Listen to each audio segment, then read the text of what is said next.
En Belgique, imbroglio autour des dates de vacances scolaires 2019. Concrètement, les élèves flamands profiteront de leur congé dès le 8 avril 2019, tandis que les francophones seulement le 15 du même mois. Difficile de se mettre d'accord entre wallons et flamands, un classique qui exaspère cette mère de famille. Maintenant, qui a tort, qui a raison? Est-ce que c'est les néerlandophones, les francophones?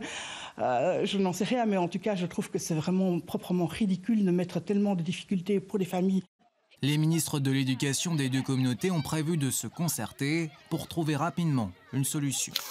La crise entre Américains et Canadiens, la chaîne Radio-Canada s'étonne d'une nouvelle taxe imposée par le gouvernement de Donald Trump aux fabricants d'avions bombardiers. Ce qui frappe le plus dans cette annonce, c'est bien sûr le chiffre des droits compensateurs de 220%. Taxe imposée après la plainte du concurrent Boeing qui estime que le Canada subventionne trop son champion national. Ça veut quasiment dire que dorénavant, les États-Unis considèrent que toute intervention du gouvernement au Canada est une intervention illégale. C'est absurde. C'est absurde. C'est un chiffre complètement déconnecté de la réalité. Les Canadiens craignent que la compagnie Delta renonce à l'achat d'avions bombardiers. En France, on s'interroge sur la disparition du métier de caissière. Prenez la salade et vous allez juste scanner le barcode en dessous.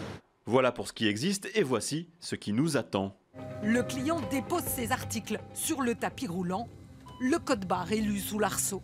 Avec les technologies numériques, c'est le client qui remplace l'hôtesse de caisse. Nous participons à sa disparition. La caisse automatique, on ne va pas se la raconter. C'est évidemment l'ennemi de la caissière si on se projette sur les années qui viennent. La découverte dans les montagnes suisses d'une inscription vieille de 2000 ans. On avait l'impression qu'elle a été taillée hier. Le site qui l'entoure, probablement une forteresse romaine, a été fouillé par les archéologues. Mais l'inscription, découverte en 2005, n'a pas encore livré ses secrets. Une enquête policière, carrément, a été lancée pour déterminer l'origine de cette découverte. Même les criminologues laissent leurs habituelles scènes de crime pour aider au déchiffrage de la mystérieuse inscription. Les scientifiques sont aujourd'hui persuadés que l'inscription date de l'époque romaine.